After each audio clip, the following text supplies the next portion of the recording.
బడ్జెట్లో బీసీలకు తీరని అన్యాయం చేసిన కాంగ్రెస్ ప్రజాప్రభుత్వం తక్షణమే బీసీలకు బహిరంగ క్షమాపణలు చెప్పాలని బీసీ ఇంటెలెక్చువల్ ఫోరం చైర్మన్ విశ్రాంత ఐఏఎస్ అధికారి టి చిరంజీవులు డిమాండ్ చేశారు.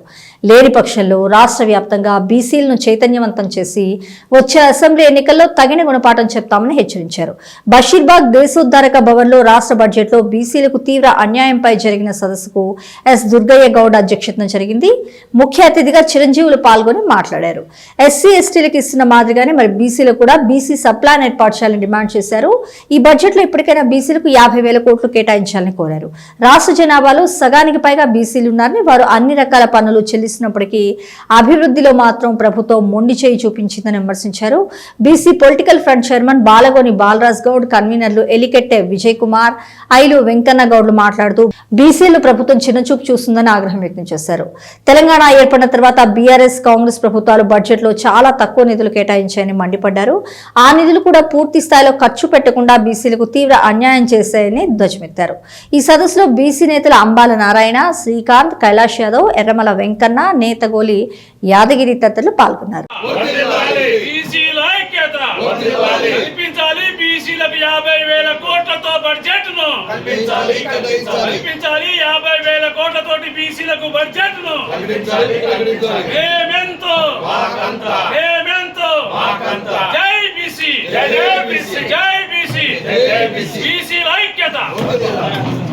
జరుగుతున్న అన్యాయం పైన ఒక ప్రెస్ మీట్ పెట్టాం. ఫిబ్రవరి 20న నిరాహార దీక్ష పెట్టాం ఇందిరాపార్క్. ఈరోజు మళ్ళీ ఇవాళ ప్రెస్ మీట్ పెట్టినాం.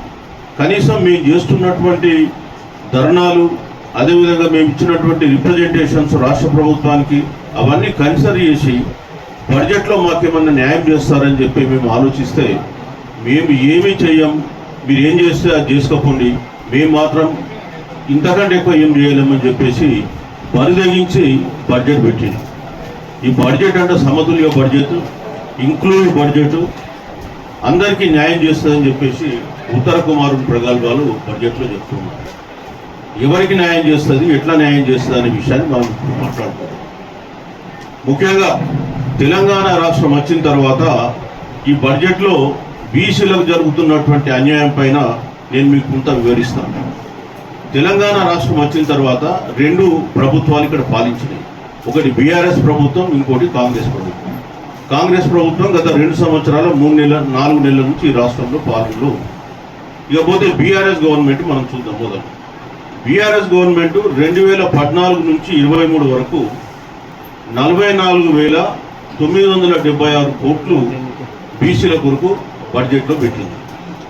అందులో వాళ్ళు ఖర్చు పెట్టింది 26,400, బీసీలకు కేటాయించింది 20,605 కోట్లు, 27% బడ్జెట్ ఖర్చు పెట్టింది. మీరు గత 12 సంవత్సరాల్లో మనం బడ్జెట్ ఖర్చులు చూస్తే వాస్తవానికి ఏం జరుగుతుందంటే, గత 12 సంవత్సరాల బడ్జెట్లో 23,73,000 కోట్లు, 23.73 లక్షల కోట్లు బడ్జెట్ అలొకేషన్ అయింది. ఈ సంవత్సరం 3,24,000 కోట్ల బడ్జెట్ ఉంది.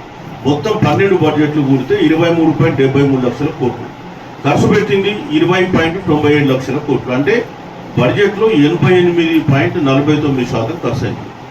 మరి బీసీలకు ఎంత ఖర్చు పెట్టిళ్ళు? బీసీలకు అలొకేషన్ చేసింది 2 సంవత్సరాలు, ఖర్చు పెట్టింది ఎంత? బీసీలో మనం చూస్తే 32,000 కోట్లు అంటే 48%.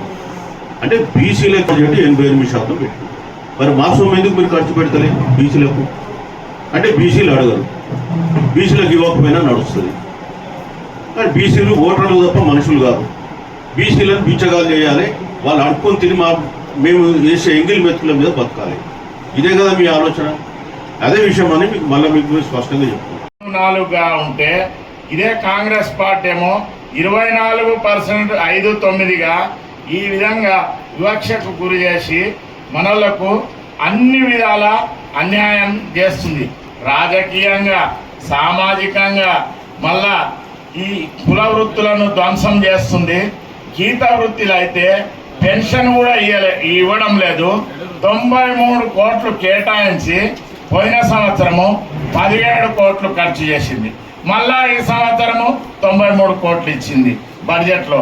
కానీ అంకెల గారడి జరుపుకుంటూ ఈ విధంగా మన బీసీలను అనగదొక్కుతూ అన్నిట్లలో కూడా రాజకీయంగా ఇచ్చిన మాట తప్పి విద్య ఉద్యోగంగా, ఎందుకంటే ఉద్యోగాలలో ఈడబ్ల్యూఎస్ తెచ్చి 60% దాకా ఉద్యోగాలు పొందుతున్నారు. అంటే మన బీసీలకు ఎన్నిట్లలో వివక్ష గురి అవుతున్నాం, ఎన్నిట్లలో అన్యాయానికి గురి అవుతున్నాం. అందుకే తెలంగాణలో ఉన్న బడుగు బలహీన వర్గాలందరూ కూడా ఐకమత్యం కావాలి. ఎందుకంటే మనం జయశంకర్ సార్, ధర్మభిక్షం గారికి, చాకల ఐలమ్మకు, దేశం చిన్నమల్లయ్యకు, కొండ లక్ష్మణ్ బాపూజీకి అందరము మనం వారసులం ఇక్కడ ఉన్నోళ్ళము. ఎందుకంటే మా సారు మాజీ ఐఏఎస్ సరిచేసుకోకపోతే ఈ యొక్క బడ్జెట్ కాపీలను తెలంగాణలో ఉన్నటువంటి ప్రతి గ్రామంలో కరపత్రాలు వేసి BC intellectual forum, BC political party ఆధ్వర్యంలో ఊళ్ళో కరపత్రాలు వచ్చి మీ యొక్క బడ్జెట్ లో బదలు పెట్టమని చెప్పేసి సందర్భంగా హెచ్చరిస్తూ మా యొక్క ఐఏఎస్ చైర్మన్ గారు ఆ బడ్జెట్ విషయం పైన నిరంకషంగా మీకు వివరిస్తారని చెప్పేసి మరొక మాత్రం ఇచ్చినటువంటి పాపాన పోవట్లేదు.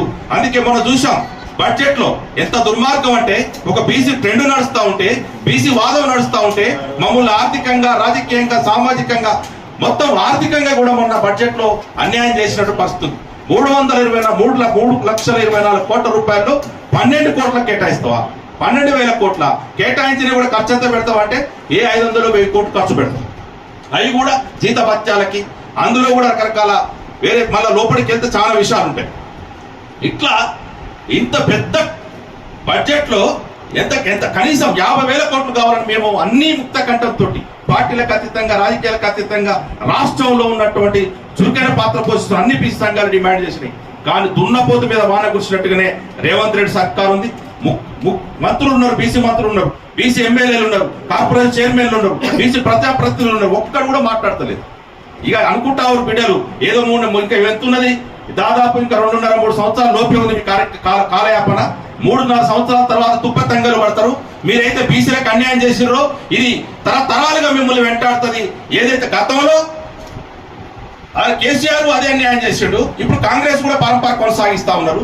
అంటే బీసీలు అంటే వీళ్ళంతా వివక్షత పూరితంగా చూస్తా ఉన్నారు. కాబట్టి వీళ్ళని ప్రజాక్షేత్రంలో ఎండగట్టి వీళ్ళని, ఎందుకంటే చాలా అన్యాయం జరుగుతున్నాం, చాలా తీవ్ర ఆవేదనతో బీసీలు ఉన్నారు. కాబట్టి ఎన్నికలలో కావచ్చు, రకరకాలుగా నువ్వు ఎంత అన్యాయం చేసినావు అదొక రికార్డు ఉంది. కానీ ఈ బడ్జెట్ లో కూడా ఇస్తామనేటువంటి ఆశలు కూడా అడియాల్సి చేసినటువంటి పరిస్థితి. కాబట్టి ఖచ్చితంగా తీవ్రంగా ఖండిస్తూ ఈ జరిగినటువంటి అన్యాయాన్ని మొత్తం తెలంగాణ వ్యాప్తంగా రేపు జెడ్పీటీసీ, ఎంపీటీసీ ఎన్నికలు కావచ్చు, ఏదైతే జరగబోతా ఉన్నాయో కాంగ్రెస్ పార్టీని పాతాలలోకి పొందబెట్టేంత వరకు కూడా నిష్క్రమించొద్దు. బీఆర్ఎస్, బీజేపీ మొత్తం కుమ్మైక్కి కూడా మాట్లాడతలేదు దీని మీద. కాబట్టి 3 పార్టీలతో పాటు ప్రత్యక్షంగా కాంగ్రెస్ మాత్రం నిలదీయాల్సిన అవసరం ఉందని తెలియజేసుకుంటూ